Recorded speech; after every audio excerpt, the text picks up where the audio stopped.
For today's video, mga kabakal, magdudugtong kami dito ngayon ng railings na di pa natapos. So part pa rin ito ng commissioning na ginagawa namin dito sa planta. Actually, hindi naman talaga ito yung naka-schedule or sinabing gagawin namin sa araw na ito. Pero since naulan, kaya hindi kami pwedeng makapagtrabaho sa open area. Kaya naghanap na lang kami ng fitter ko ng gagawin para kahit paano may maipakita kami sa mga bossing na may nagawa kami sa araw na ito. At eto nga ang nakita namin. Wala nga kaming dalang materyales na pangdugtong sana dito sa railings kasi di naman namin alam na ito pala ang magagawa namin sa araw na ito. Kaya naisip na lang ng fitter na tubo ng scaffold na lang ang gagamitin nilang pangdugtong. At eto nga ang nakita nilang tubo. Ang problema nga lang dito sa tubo is medyo kalawangin na at manipis pa. Pero hindi na rin nga ako makatanggi dyan kasi no choice na eh. Malakas ang ulan kaya hindi na kami makapaghanap pa ng medyo matino-tinong tubo sana na pangdugtong. Kaya yan, sinimulan na ng fitter ko ang paggawa. After nga maputol at mapurmahan ng fitter ko ang tubo, kaya yan, nag-umpisa na rin kaming mag-fit up. So, puro tacking lang muna ang ginawa ko dyan.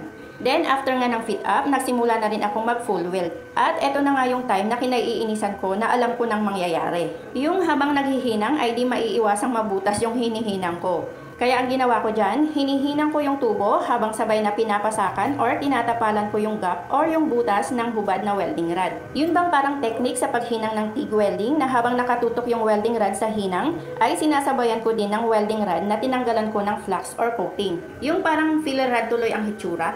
At dahil sa pagtsatsaga, kahit naiinis na, ayan, natapos ko din. Pero kung 60-13 or 60-11 lang sana ang gamit kong welding rod at matino ang welding machine ko, madali lang itong hinangin. As you can see naman, malakas ang amperahe ko na 144. Malakas para sa isang 3.2 na 70-16 na welding rod para sa paghinang ng manipis at kalawanging tubo. Hindi na kasi maibababa pa yung amperahe ng welding machine ko kasi medyo palyado na yung adjustment. Pwede naman palakasan pero di na maibababa pa sa less than 144. Kaya ang resulta, medyo hindi kagandahan yung hinang, pero ang importante naman dyan is kita namang dikit ang hinang. Maaayos na lang yan sa flash grind. So, after fit up naman dito sa railings, ayan, hininang ko ulit. At syempre, the same procedure ulit ang ginawa ko. Operational tapal gamit ang welding rod at ispat-ispat lang ang hinang para iwas mabutasan ang railings.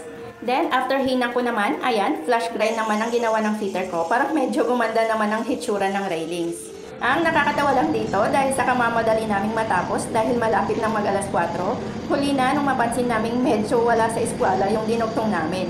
Pero sa tingin naman namin hindi masyadong halata kaya hinayaan na lang namin.